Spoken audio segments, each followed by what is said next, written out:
حەزەکەیت زۆر بە سەراحەت قسە بکەین، حەزەکەیت بە دیپلۆماسی قسە بکەین، حەزەکەیت ئەم دانیشتە چۆن بێ؟ والله زۆر سەراحەت بێ، وە سەراحەت شتی چاوەڕوانی سەراحەت زۆر باشە. من سەراحەتەکەم بەدڵە. والله نە هەر موشکیلەی هەرێمی کوردستان حزبەکانە، بەڵکو موشکیلەی هەموو کورد حزبەکان بێت. ئێستا تۆ سەیری کێشەکان کە لە بینی ئێمە و پارتی دیموکراتی کوردستان شتی زۆر زۆر بچووکن، شتی زۆر زۆر بەسیتن. ئێمە وەکو یەکێتی نیشتمانی کوردستان دەرگامان هەر کراوە بۆ گفتوگۆ. دەستپێشکەریەکان ئێمە ئەیکەین بۆ دانیشتن، ئامادەشین بە هەموو نەوعێک پێویستە کات لەگەڵ کێ دانیشین، پێویستەکە بچین بۆ کوێ، ئێمە ئامادەین و هەر ئامادە بووینە. یعنی ئینتیباعێک هەیە کاک ئەحمەد، ئینتیباعێک هەیە کە یەکێتی ئەم وەزعەی بەدڵە. یەکێتی نیشتمانی کوردستان عەکسەکەیەتی زۆر ئەم وەزعەی پێ ناخۆشە. میلەتەکەمان زەرەرەکە، حزبەکان موشکیلیان نییە. خەڵکی زۆنی ئێمەیە مەعاش نادرێت پێی، خەستەخانەی ئێمەیە دەرمانی بۆ ناچێت. هێزی ئێمەیە مەعاشی بڕاوە. هەموو پرۆژەیەک لە مەنتیقەکەی ئێمە وەستاوە. پێتان ئەڵێم پرسیارێکتان لێ یەکەم، کێ عەقڵی تەواو بێت ئەمەی بەدڵە؟ کەس. حەقە ئێمە بەشتی تر خۆمان مەشغوڵکەین. ئەم شتە بچووکانەی کە کردومانە بە موشکیلە بە 5 دقە حەلە بێت. بە 5 دقە. حەقە ئێمە بەڕاستی بەشتی گەورەتر و شتی استراتیجی تر خۆمان مەشغوڵکەین. و پێشم ناخۆشە کە وەزعەکە وایە. و ئەگەر سەیریش بکەیت، ئەتوانم لە ئەمڕۆوە تا ئێوارە گلەیی بکەم. وا لە یەکێتی کراوە، وا لە تیمەکەمان کراوە لە حکوومەت، وا کراوە لە زۆنەکەی ئێمە، وا کراوە لە هەڤاڵەکانی ئێمە، وا کراوە لە پێشمەرگەکانی ئێمە. یەک پرسیارم هەیە بۆ هەموو ئەو بەڕێزانەی کە لێرە دانیشتون. بێزەحمەت یەکێتی نیشتمانی کوردستان چی کردووە بەرامبەر ئەوە؟ هیچمان نەکردووە. هێز دروست دەکرێت لای ئێمە، جوابمان چییە؟ هیچ. هێزە جوڵێنرێت بەرامبەر جێگری سەرۆکی حکوومەت، جوابی ئێمە چی بوو؟ هیچ. شت ئەوروژێنن لە مەنتیقەکەی ئێمە، جوابی ئێمە چییە؟ هیچ. دەست دەخرێتە ناو سیاسەتی حیزبەکەمان لە ناو ماڵی خۆم، ئێمە چیەکەین؟ هیچ. یەک شتمان کردووە، وتومانە ئەم وەزعە وا باش نییە، ئەم وەزعە وا بەردەوام نابێت. ئامادە نین بین بۆ کۆبوونەوەی کابینەتی حکوومەت حتا لە یەک تێگەیشتنێکمان هەبێت. یەک جوابمان نەداوەتەوە، یەک شتمان نەکردووە بەرامبەر ئەم هەموو کێشانەی کە بەرامبەر ئێمە هەیە. بۆ ئێمە ئەمانەوەی گەورەتر لەوە بیرکەینەوە. من خەمم لای میلەتەکەمە، من خەمم لای مامۆستاکانمە، من خەمم لای مامۆستا ئاینیەکانمە، من خەمم لای پێشمەرگەکانمە، شەهیدەکانمە، کەمەندامەکانمە. ئێمە قەرزاری ئەم میلەتەین. نابێت ئێمە بهێڵین ئەم شتە بچووکانە وەزعەکەمان لێ تێکدات. ئەمە حزبەکان ئەزیەت ناخۆن، خەڵکی ئێمە ئەزیەت دەخوا، غەدرەکەین. ئێمە ئامادەین چه هەنگاوێک بنین بۆ چاکردنەوەی ئەم وەزعە بینین. بەڵام وەرن بەڕاستی بەجددی وەرنە پێشەوە، تکایەکی برایەنە دوای هەموو کۆبوونەوەیەک کە باشە بەزمێک دروست مەکەن تا بمان گێنێتەوە سفر. دووبارەیەکەمەوە ئێمە بۆ هەموو شتێک ئامادەین. ببوورێت تۆزە زۆر قسەکەم چکو دەمێکە قسەم نەکردووە. ئاسایی زۆر باشە. بەس لە ئەوەی لە قسەکانە دەرکەوت، ئایا کێشە ناوخۆیەکان گەیشتن ببن بەس بۆی لایەنی هەردوو لای یەکێتی پارتی لەسەر هەڵبژاردن گفتوگۆ بکەن؟ یعنی دەتوانن ینی ئەو کێشانەی کە هاتانن گەشتن ببن بەست وابەستەنیا شاندی بڵین لەسەر هەڵبژاردن کۆ دەبێتەوە؟ بەخوا تۆزە سەوتەکە لێم تێکە داتوانی دووبارەیکەیتەوە پرسیارەکەت؟ پرسیارەکەم بڵێم کێشە ناوخۆیەکان، ئەو کێشانەی لە نێوان تۆ یەکێتی و پارتی دیموکراتی کوردستانایە گەیشتووە بە قۆناغێک کە بنبەست بێ واتەنیا بڵێن لیژنەی هاوبەشی هەردوولا لەسەر ئاستی پرسی هەڵبژاردن کۆ بێتەوە؟ طبعا ئەلو وابزانم نە هاتەوە. طبعا ئەوە پێشنیاری ئێمە بوو. جەنابی کاک ڕەفعەت پەیوەندی کرد لەگەڵ پارتی دیموکراتی کوردستان. ئێمە بۆ شتێک ئەگەڕین کە دەرگایەک بکاتەوە. پێمان وا بووە مەسەلەی ئینتیخاباتە لە هەموو شتێکی تر ئاسانتر بوو. بۆی ئێمە پێشنیارمان کرد کاکە وەرە عەلەقەن لەسەر ئەمە ڕێکەوین لەمە گلەیەکم هەیە لە وڵا نەهەر لە پارتی لە زۆربەی حزبەکان مشکلەیەکمان هەیە لە کوردستان کە لە وڵاتانی ئەوروپا نییە ئێستا من لەگەڵ پارتی مشکلەیەکم هەبێ لەسەر ئەم بڵی ئاوە هەموو شتێکی تر ئەوەستێت ئەمە ئەوەستێت گفتوگۆ ئەوەستێت حکوومەت ئەوەستێت ئەوە ئەوەستێت هێزی پێشمەرگە ئەوەستێت هەموو مشکلەکانی ترمان ئەوەستێت ناتوانین ئێمە کێشەکان جیاکەینەوە باشە لێرە مشکلەمان هەیە بە ئەم شتانەی تر حەلکەین شتە گەورەکانمان پێ حەل ناکرێت وەرە بە شتە بچووکەکان دەست پێ بکەین بۆیە ئێمە پێشنیارمان وابوو کە ئەم مەسەلەی ئینتیخاباتە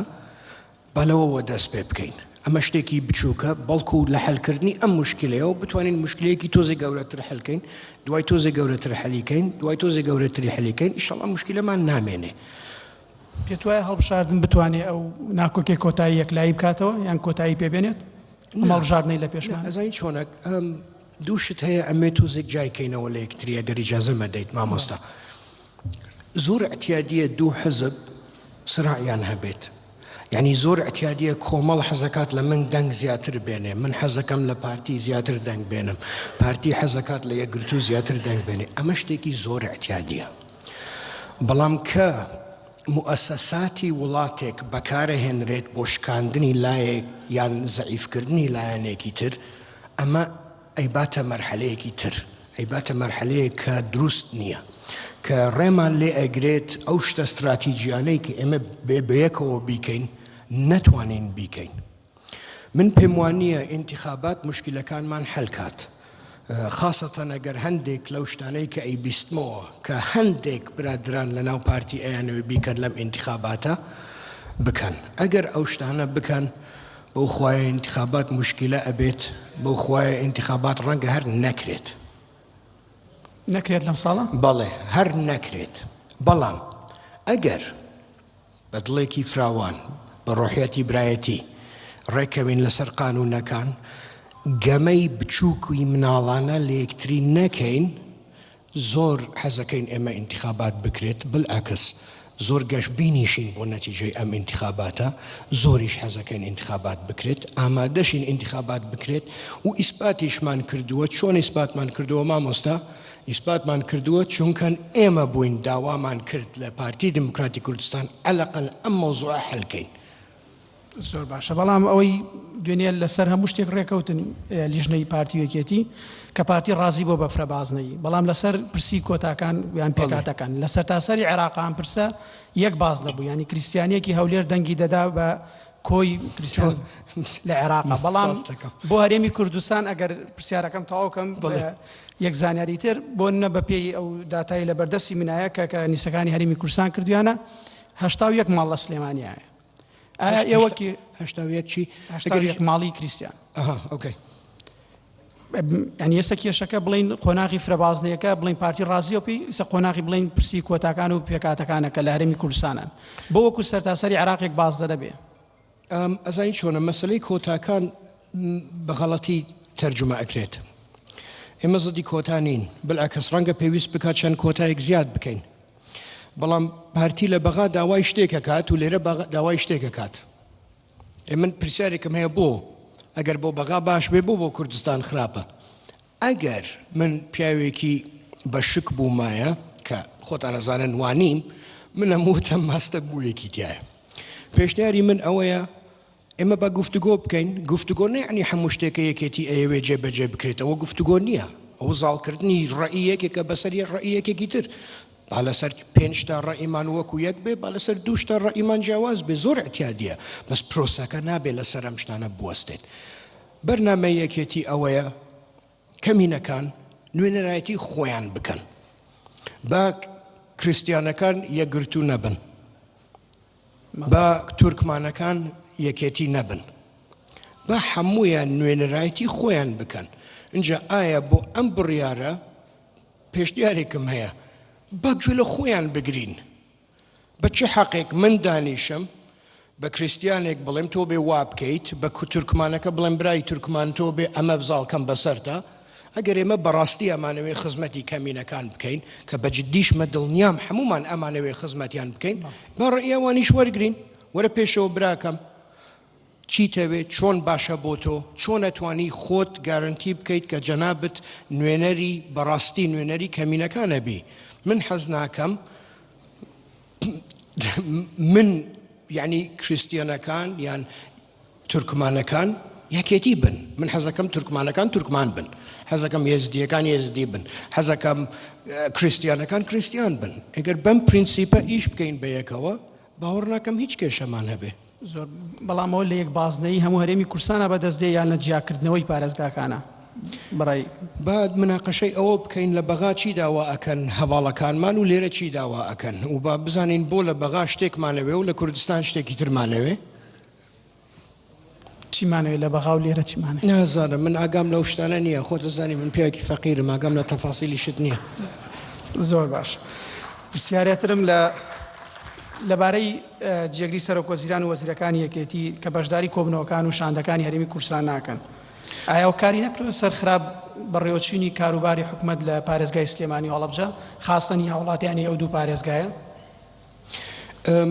من سەرۆک وەزیر جێگری عەفوم کەن من جێگری سەرۆک وەزیران زۆر باشە ناسم دەمێک ساڵە ئێمە هاتوچوومان هەیە و قسەکەین بەیەکەوە ئەو شتانە من ئەمە شتێکی ترت بە نەوعێکی تر با جوابی ئەم پرسیارە بەمەوە لە شەڕی داعشە قوبات زدی حزبەکەی خۆی وەستا ئەچوویتە کۆبوونەوەی کابینە نەتەزانی کێ پارتیەکە یەکێتیەکەی گۆڕانە ئامادە بوو خۆی فڕێباتە ناو ئاگر شەڕی ئامۆزاکەی خۆی کرد بۆ ئەم حکوومەتە باجیشی داوە ها سیاسیان باجی داوە لەناو حزبی خۆیان باجی داوە بەڵام یەک دەقە پەشیمان نەبوو ئەیزانی ئەوەی کە ئەیکات ڕاستە ئەیزانی حکوومەتە بێ لە حزبایەتی تۆزێ جیابێ ئیشیان جیاوازە برای عەزیزم سەبەبێک هەیە کە من لەناو حزبا ئیشەکەم و کاقوبات لە حکوومەتە چکو ئەو لەوە ئەزانێ من لە حزبایەتی و ڕاکە و شێتخانەکە من حەزم لەوەیە بەس کاقوبات پیاوێکی دیپلۆماتە پیاوێکی کوردپەروەرە ئەوێت حکوومەتەکە بۆ پێشەوە بە من پرسیارێکی ترت لێ بکەم بۆ ئەمڕۆ کاقوبات ئامادە نییە بڕوە بۆ کۆبوونەوەی کابینە بۆ ئامادە نییە کاک مەسعود بەتەڵی شەڕی داعش بوو کاک نێچیربان سەرۆکەکە بوو کە ئێمەی ڕزگار کرد لەوێ قوبات بوو بە نەکبەتەکەی کە معاشی بڕی و غەدری کرد و وای کرد یەک ڕۆژ بۆڵی نەکرد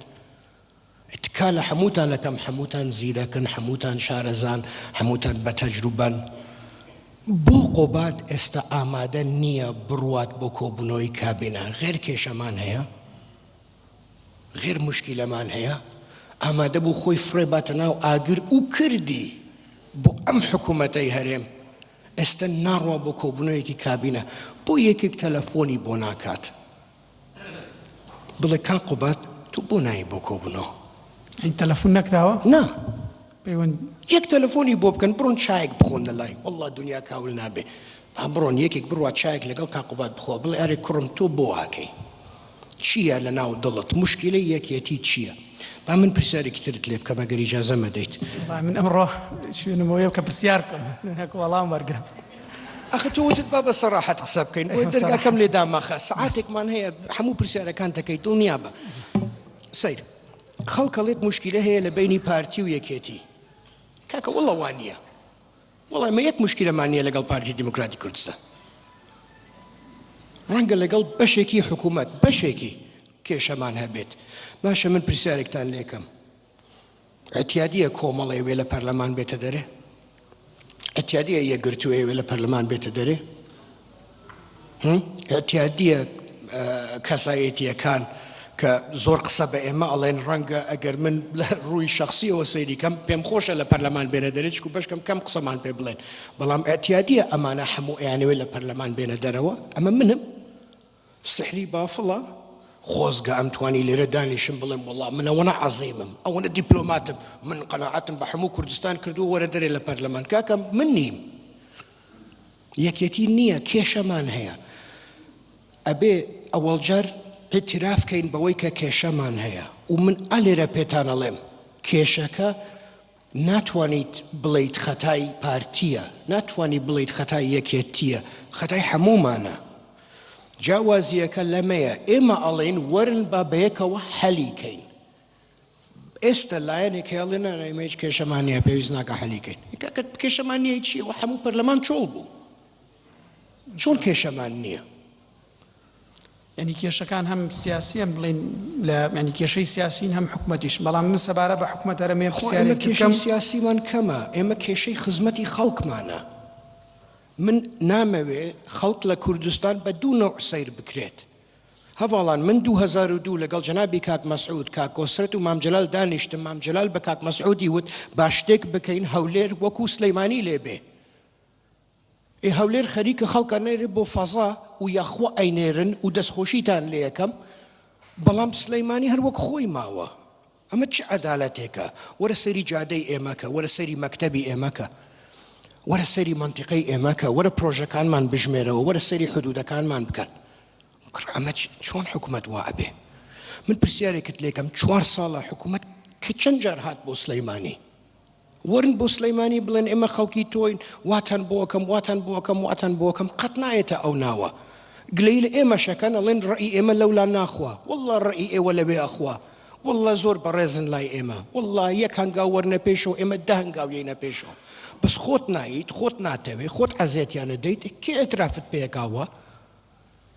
ئێمە هەموو کەسێک بەڕێز سەیرەکەین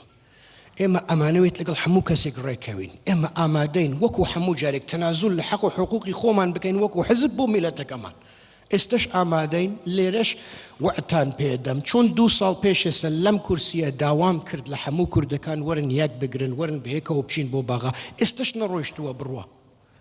پێتان ئەڵێم دووبارەیەکەمەوە یەکێتی هیچی نەکردووە دەستمان نەکردووەتەوە بە هیچ نەوعێک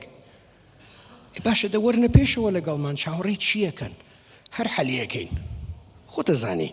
هەمووتان ئەزانن هەر حەلە بێ موشکیلەکە باشە با ئیمڕۆ حەلیکەین بۆ چاوەڕێی سبەینێ بکەین بۆ چاوەڕێی دووسپێ بکەین بۆ چاوەڕێی ئەوە بکەین ئەجنەبیەک بێت بڵێ وەرن وەرن وەرن دانیشن من ئاشتانەکەمەوە عیبە جاویستم لەسەر ئەو دوایین قسەی تۆ کە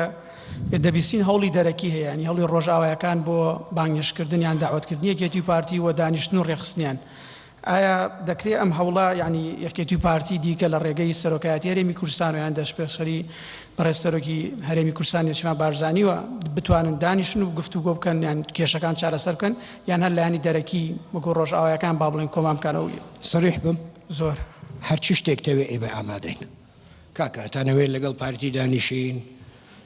بزانین جدیە دانیشتنەکان و نەتیجەیە بێت دانیشین ئەتەوێت ئەجنەبیتیا بێت ئەیکەین ئەتانەوێت لە هەولێر بێ ئەیکەین ئەتانەوێت لە برازیل بێ منیشانەوێت لە برازیل بێ ئەیکەین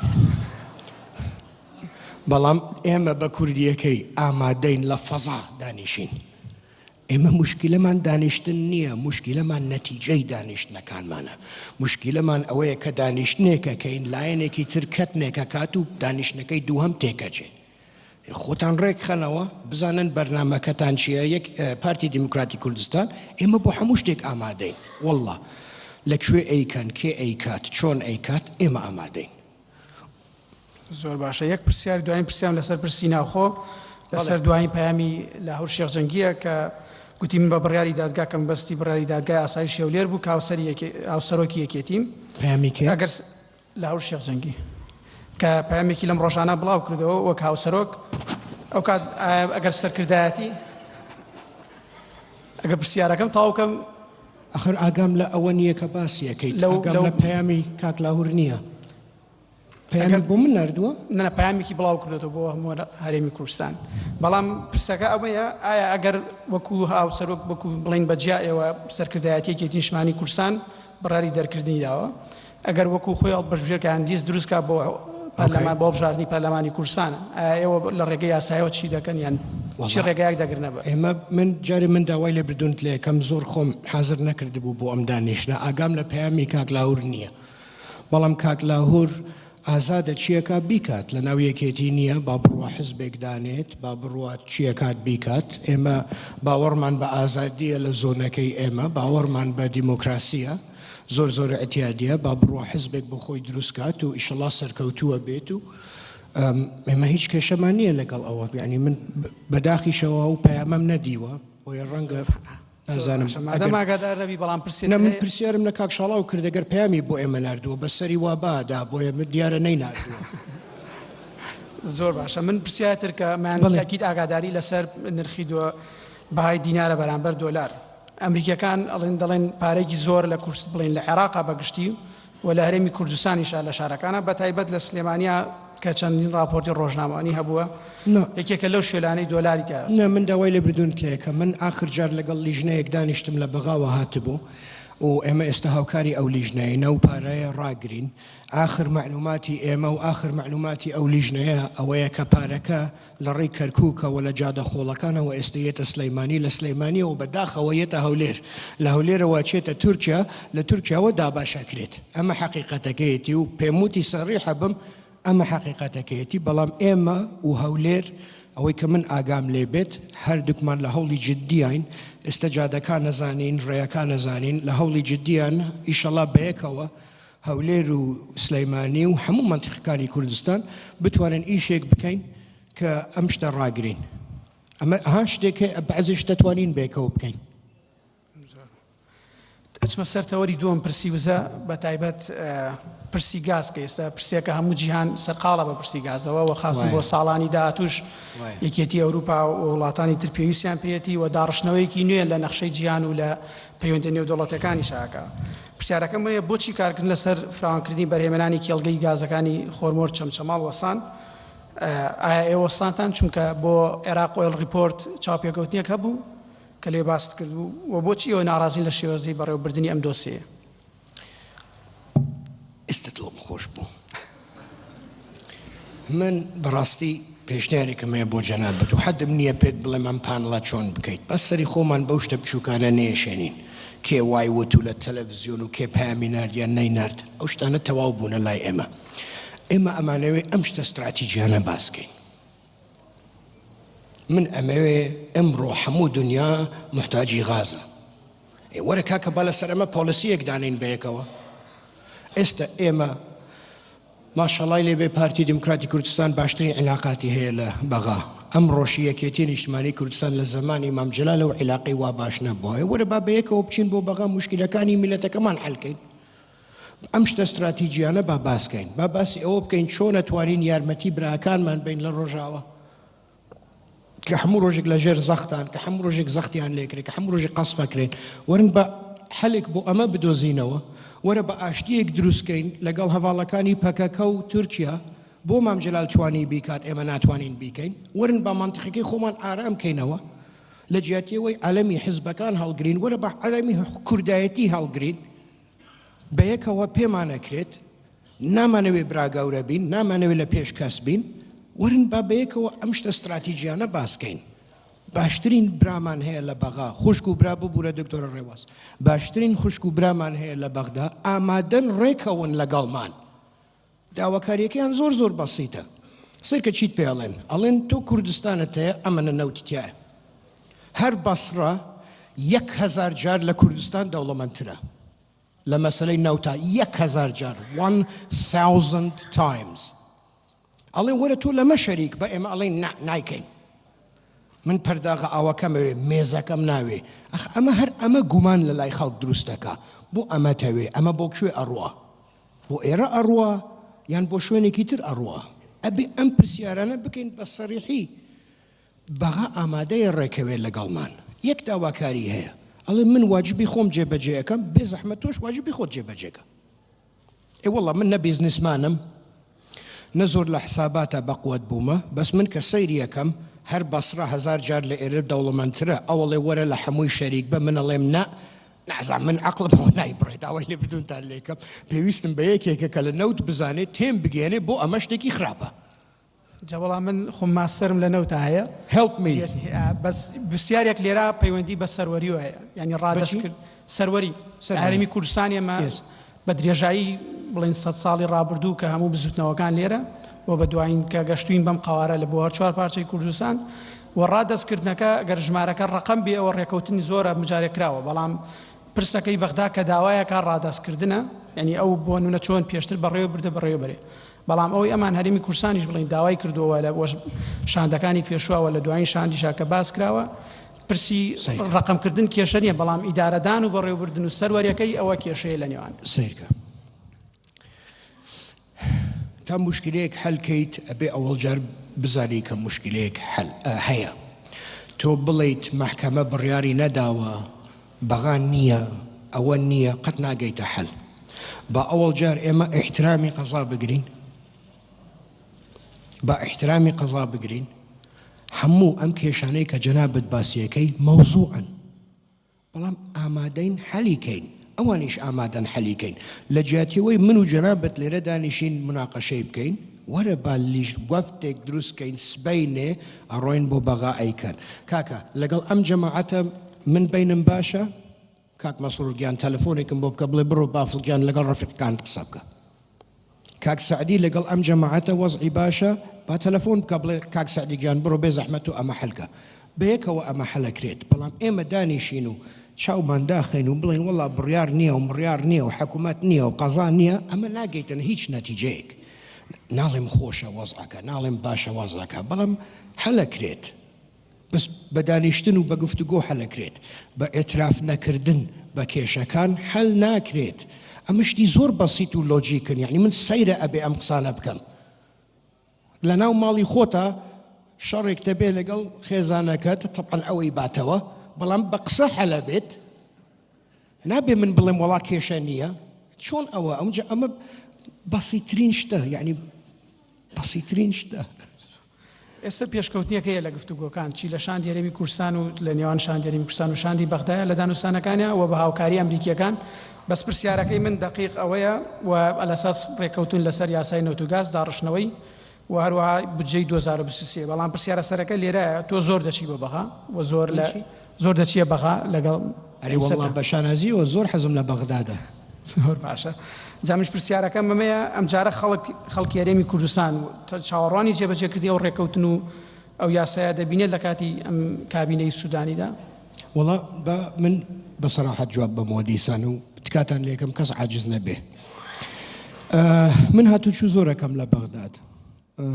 چەند سەبەبێکی هەیە ڕقم یەک پێم وایە کە ئێمە ئەتوانین لە بەغدادەوە خزمەتی خەڵکی کوردستان بکەین ڕقم دوو بەڕاستی بەغداد مؤسساتی هەیە بەڕاستی وەزیر لە بەغا دەسەڵاتی وەزیری هەیە بەڕاستی قەزا لە بەغا قەزایە هیچ حزبێک زاڵ نییە بەسەر ئەم قەزایە و ئەو قەزایە بەغا شتێکی ترە من ئەو ڕۆژە پرسیارێکم کرد لە کاک خالید و کاک نزار وتم کاک خالید کاک نزار یان وتم کاک نزار کاک خالید لە بیرم نییە وتم چەند جار جەنابی سوودانی تەداخولی کردووە لە ئیشەکانتانە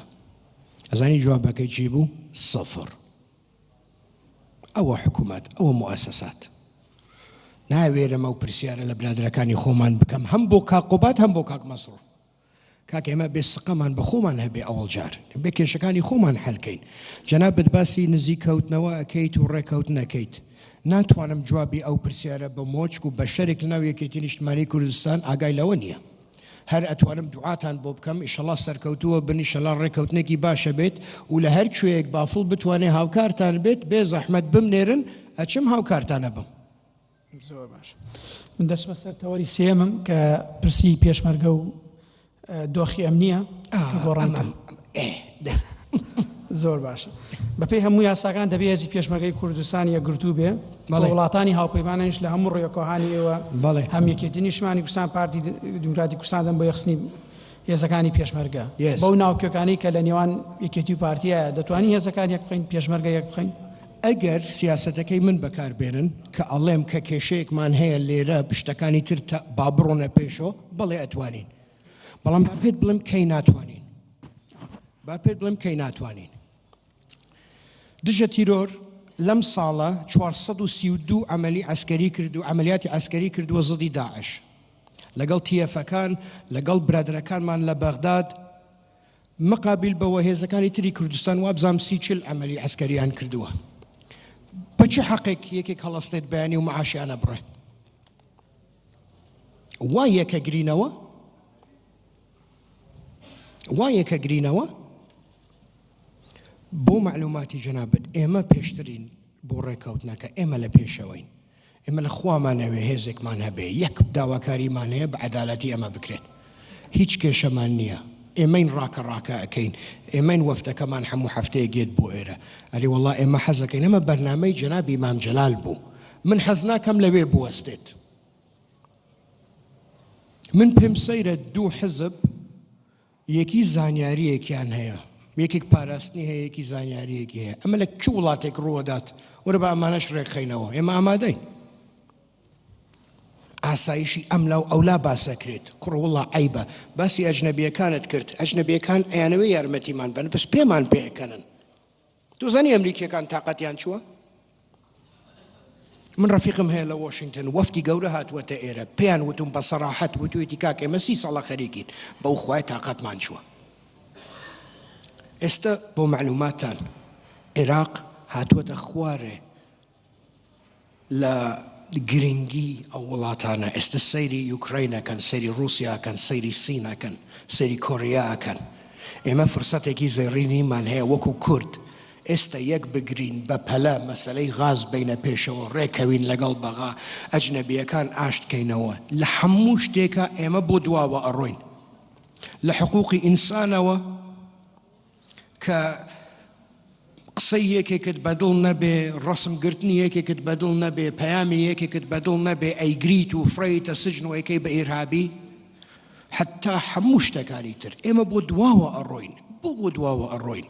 ئەمە قسەی من نییە من ڕەنگە ڕەئیم وان نەبێ بەڵام ئەجنەبیەکان هەموو ڕۆژێک وامان پێڵێن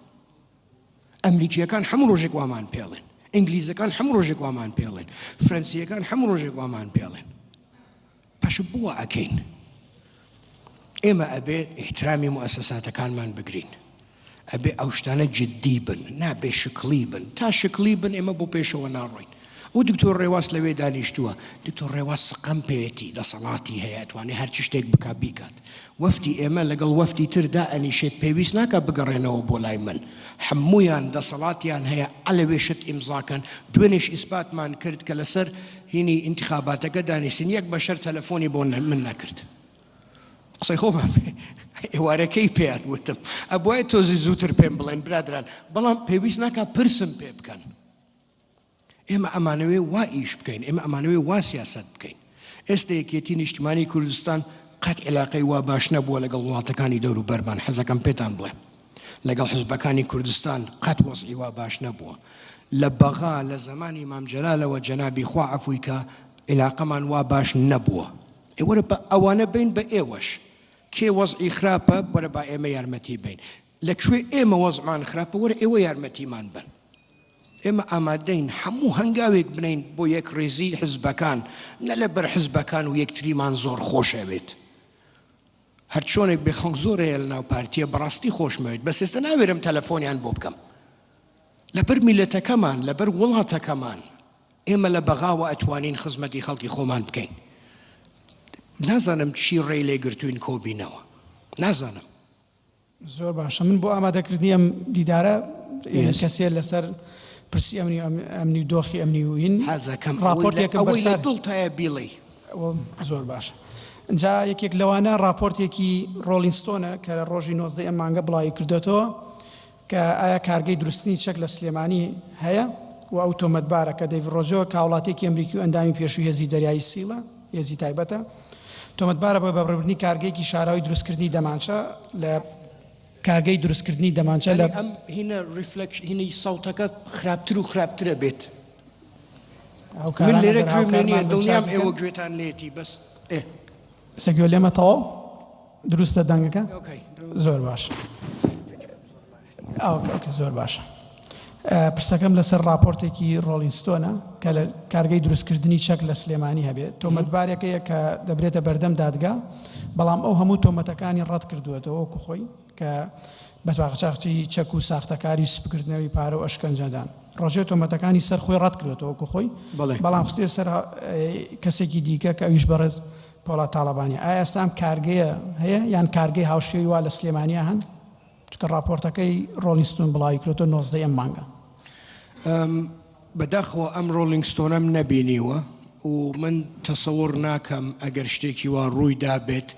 کاک پۆڵات بەتەنیا ئەوەی کرد بێت دڵنیام ئەوە بۆ شوێنێکی تریش ئەڕوات و پێشنیارم ئەوەیە لە ئەمریکا کێ داوا ئەکەن بۆ دادگا بە داوایان کەن و چەند کەسێک بێ کە ئیشەڵا ناوی ئەوانی تایە من ئامادەم خۆم بیان خەمە ناو تیاڕەکە و بیانێرم بۆ واشنگتن. زۆر باشە. دوایین پرسیارم پێشەوەی بچمە لای میوانان پرسیاریش لەوان وەرگرم. پرسیارێکم لەسەر ئاسایش یاریمی کوردستانە شتێک کە ئێرە جیا کاتۆ لە ناوەڕاست و باشووری عێراق پرسی ئەمن و باشی دۆخی ئەمنیەتی بەڵام ئەگەر ڕووداوی هاوشێوەی ئەوەی کە ڕوویدا کوشتنی هاوکارجاف هەند دۆخەکە تێک دەچێت بەرپرسی دژە تیرۆر لە بە تۆمەتبار کراوە بە کوشتنی هاوکارجاف ئایا کلاکنووی ئەم دۆسیە لە شوێنی خۆیدا وەستاوە یان چی پێرە پێشتوونێک چی من ئاگام لەم دۆسیەیە نییە چونکە یەک معلوماتمان نەبینیوە یەک بەڵگەمان نەبینیوە یەک ئێترافمان نەبینیوە یەک شتمان نەبینیوە من بۆ خۆم لە بەغا بووم خەوتە بووم هەڵسام لە بەیانی تەلەڤیزیۆنم کردەوە سەیرەکەم لەسەر مەحکەمە قارەمانەکانی کوردستان حکم دران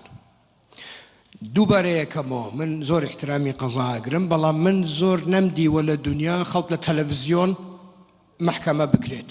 خەڵک لە مەحکەمە ئەکرێت نە لە تەلەڤیزیۆن من یەک کادری خۆم یەک کادر تەسلیمی هیچ دادگایەک ناکەم تا تەقەنەعەت نەکەم کە ئەو دادگایە ڕاستەقینەیە بۆ مەسەلەی هاوکار جاف شەهید هاوکار هی ئێمەیە شەهیدی خۆمانە ڕقم یەک ئەم پرسیارەتان لێ یەکەم یەک بەشەر نەیتوانیوە جوابی باتەوە تا ئەمڕۆ چی قانزاج کرا لە ڕووی یەکێتی نیشتمانی کوردستانەوە بە شەهیدکردنی هاوکار جاف موتیف وانە هەموو جەریمەیەک موتیڤی هەیە موتیڤەکە چییە؟ بۆ خەڵک هەیە ڕەنگە موشکیلەمان هەبێت لە بەڵی بە شەهید هاوکار وا نەبوو من پێم ناخۆشە لەگەڵ خزمەکانی قسەم کردووە من نەزانم چی ڕوویداوە ئێوەش زانن چی ڕوویداوە پێشنیاری ئێمە ئەوە نییە ئێمە لە تەلەڤیزیۆن قسە بە یەکتری بڵین و لە تەلەڤیزیۆن خەڵک مەحکەمە بکەین ئالێرە دیسان دووبارەیەکەمەوە ئێمە ئامادەین لێکۆڵینەوەیەک بکەین بەیەکەوە با ئێمەش بەیەکەوە نەکەین MI5 هێنن CIA هێنن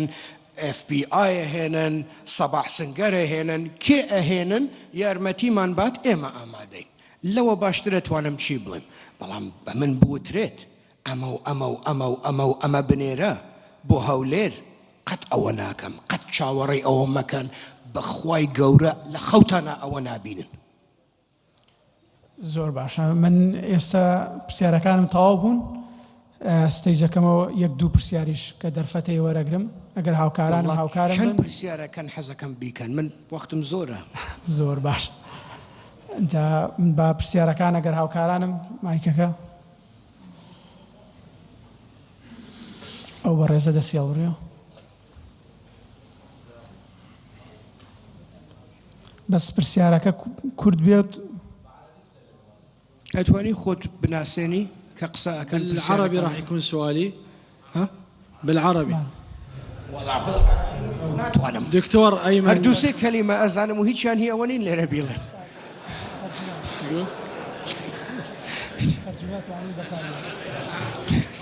دكتور أيمن عبد عون الدكتور أيمن عبد عون رئيس العلوم السياسية في جامعة ديالى كاكباث تحدثت عن أن العلاقة اليوم مع بغداد هي أقوى من العلاقة حتى في زمن مام جلال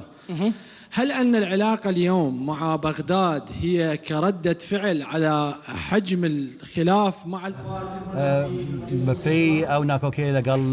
بارتي ديمقراطيك كردستان قلت يشتبم آيتو إيمانة هي بتواتيك أو سياستيك تشارشيوي هاو أهانجي كذا دور بويا إيواز هاو نزيك بغا بوي كاكا دوباري كرو مترجم هلو نتو مترجمك هي سيارك تشبو بمن الله برسيارك تشبو بالله برسيارك تشبو برا من إيشم بجلابتني أجر بزانم برسيارك تشبو كاك بافل أنت ذكرت أنه باسی ذكرت كابيوندي كأمره لقل بغداد زور بحثت أنا في سردمي برئيس همام جلال آيا هو كاري أم نزيكيتيا هو كاركي أم كشانية كأمره لقل بارت ديمقراطي كردستان هتانا هو كاري أم الركو أم نزيكي ولا قل بغداد بوسي أكرته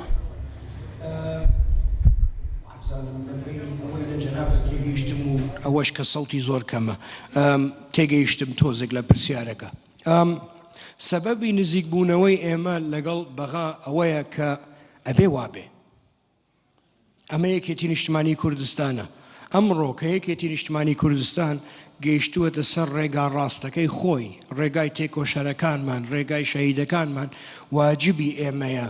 سەردانی ڕەفیقەکانمان بکەین ئەو عیلاقاتانە زیندوو بکەینەوە مام جەلال هی هەموو کەسێک بوو قەت ئێمە نابین بە مام جەلال بەڵام حزبی مام جەلالە ئێمە شەبێ وەکو مام جەلال ئیش بکەین ئێمە لەگەڵ جیاکردنەوەی کەس نین لەگەڵ ئاوتکردنی کەس نین ئەوەی کە ئێمە ئەمانەوێ عێراقێکی یەکڕیزی یەکدەنگی سەرکەوتووی دۆڵەمەندە بۆ دوو سەبەب یەک حەزەکەین عێراق وەزعی وا باش بێ دوو ئەگەر سەریح بم لەگەڵتان کە عێراق وەزعی باشە ئێمەش وەزعمان باشە بێ بۆیە ئێمە پشتیوانی هەموو پرۆسەیەکین کە وڵاتەکەمان هەباتە پێشەوە من ئەو نەوعە کوردە نیم و یەکێتی ئەو حزبە نییە کە پێی خۆش بێت هەڤاڵەکانمان خوشک و براکانمان لە بەسڕا وەزعیان خراپ بێت و ئێمە لێرە دانیشین وەزعمان باش بێت نەخێر ئەوانەش کەسی ئێمەن ئەوانەش کەسی مام جەلال بوون ئەمانەش کەسی یەکێتین ئێمە حەزەکەین هەموومان وەزعمان باش بێ شان بەشان بوەستین با من شتێکی تریشتان پێ بڵێم دەربارەی عێراق کە زۆر جار بەڕاستی گریانم ێ بۆ ئەم وڵاتە تو بگەڕێرەوە چەند هەزار ساڵ پێشەستە تۆپ لێرە دروست بوو ماسماتیکس لێرە دروست بوو قانون لێرە دروست بوو خوێندنەوەی ئەستێرەکان لێرە دروست بوو داوای لێبردوونەکەم لە ڕەفیقە ئەجنەبیەکانمان بەڵام خەڵکی عێراق لە بەغا ئەگەڕا بە حەریرەوە کە ڕەفیقە ئەوروپیەکانمان تازە لە ئەشکەوت هاتبوونە دەرێ باشە بۆ ئێمە وامان لێ هاتووە بۆ وامان لێ هاتووە ئێمە ئەبێت چۆن لە ناو کوردەکانە بێ یەک ڕێزی دروستکەین ئەبێ هەڵ بدەین لە بەغدادیش و لە عێراقیش و لە بەسڕەش و لە نەجەفیش یەک ڕێزی دروستکەین هەمومان بەیەکەوە دەرەقەتی ئەم هەموو کێشانەیەین هەمومان بەیەکەوە ئەتوانین بۆ پێشەوە بڕۆین بەڵام بەم نەوعە ئێمە پێمان وایە لەم مەرحەلەیە چۆن یەکێتی پێویستی بە بەغایە ئیشەڵڵا بەغاش حەزەکات یەکێتی هاوکار بێت و ئێمەش حەزەکەین هاوکار بین هیچ بەرنامەیەکی ترمان نییە لەوەی پێشکەوتنی عێراق پێشکەوتنی کوردستان هەر چوار پارچەی کوردستان بۆ معلوماتان سپاس دوایین پرسیارم لە ڕێزی ناوەڕاست وەرەگرم لەم کۆڕبەندا گەنجێکی زۆرمان لەگەڵ بەشدارە ئەو گەنجە گەنجێکی زۆرمان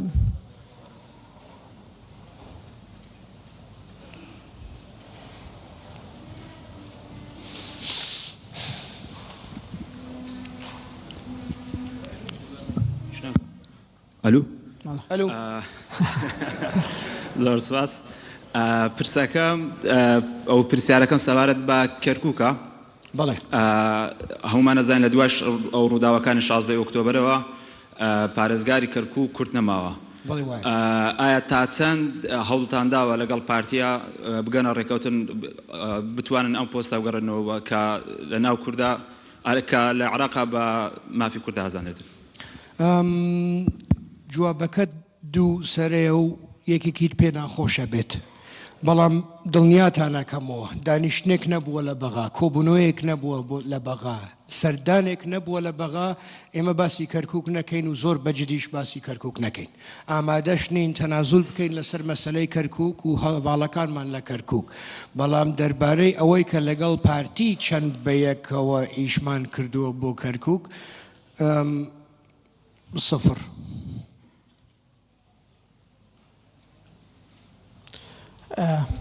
یەک پرسیاری تر وەرەگرم یەک دوو دەقەبان ماوە با لەو گۆشەوە بێت لەو گۆشە ئەو دکتۆر عەبدوڵڵا خوا مامۆستایە دەمێکە دەستی کامە خشت پێەکە لەم بینی ببوورە عەبدوڵڵا لو عفو ببورە مامۆستاگیان لە خۆمەوە تەداخولەکەم لە شتە کەک بافل پرسا من جیل سەر ببۆرە سەر کەرکووکە گەلۆ شەرت و مەرجوێ ئان ئیمکانە کو جی بجیکردنا خاڵا 141 دەستورنامەیە عێراقی هەیە ئاننا ji bo vêyekê hûn partiyên em bêjin Kurdistanê xebatekê dikin da ku bi riyeke destûrnameyî cardin Kerkûk vegere ser Kurdistanê. Spas dikim. سپاس تکم چند موضوعك ما توانية بكين البغدادي مسألة صدو تشلو افتشتانا زندي كرينة لحميدانيش نما هول الدين بو مسألة كركوكي بس بيشناري من أفيا حوالان بارتي بشتي ما بقرن بيكفا بو كركوكي شول بكين بموايا وضع ما قالك باشترت بت لبغدادي وديتاني النتيجة كي باشتر ورقرين بو كركوكا نهر بو كرده كركوكا بو حميل كركوكا مام جلالت قلت مسألة كركوك عمليات ميشكا وابزارم هر لبروش دكتور نجم الديني لبيد أنا بو شكو خد على زارن دكتوري ميشك بو إنجا أفا أجر بتارين بيك فشول بكين أخو عفويكا أجر بتوانين بيك فشول كين از دلنیام نتیجه ما باشترت بد لویک اوی پارتی تنیای شول کت بو کرکوکه و یکتیا تنیای شول کت بو کرکوکه بعدین یکشم زور خرابه دوای لبردون تلیکم زۆر سپاس من پرسیارێکم نەماوە ئاگاداریش کرامەوە کە کاتی نەکەم ئەگەر تۆ هەر شتێکت ما بێ لە کۆتایە بتوێ بیڵێ وەڵام من شتێکم ماوە گەر ئیجازەمە دەیت جارێ ئەوڵ جار سپاس دەکەم بۆ ئەم دەعوەتە ئیشەڵڵا ئەوەی ئەم دەعوەتیشی ڕێک خست بسەحەتی باشە بێت داوا ئەکەم لە هەموو حیزبەکانی کوردستان کە وەرن بەیەکەوە زۆر بەجددی گفتوگۆ بکەین دووبارە یەکەمەوە وەزعەکەمان زۆر خراپە میلەتەکەمان وەزعی زۆر خراپە بەڵام لە عینی کاتە فرسەتێکی زێڕینەیە ئێمە بەیەکەوە ئیش بکەین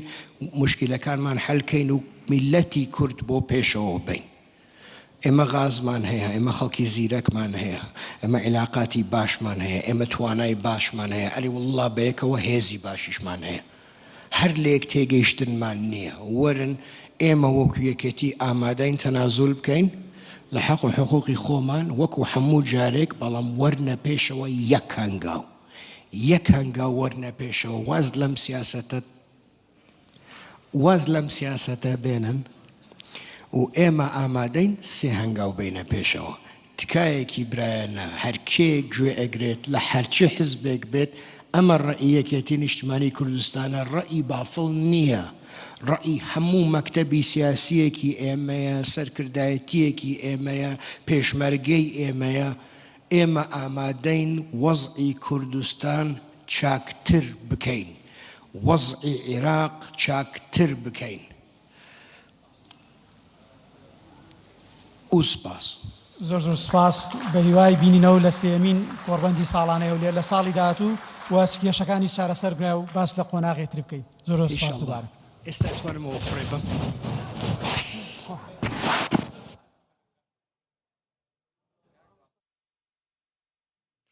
بله تماشاوان نێژاو پانێلا سەرۆکە یەکیتیا نیشتیمانیە کوردستانی بافڵ تەڵەبانی بوو دەربارەی پرسێن ناوخوایên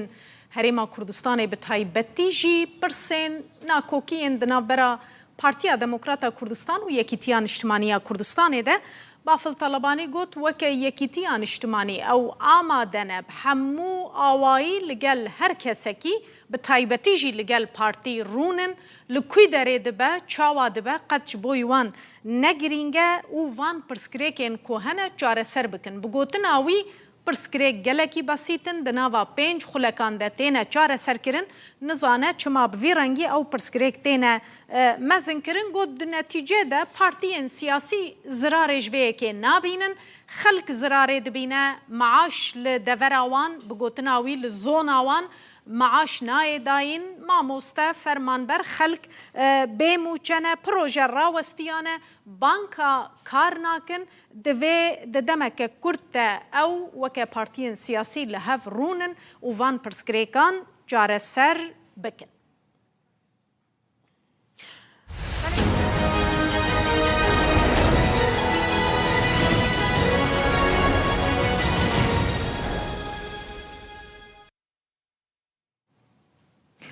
Em ê vegerin ser panêlên ku beriya vê hat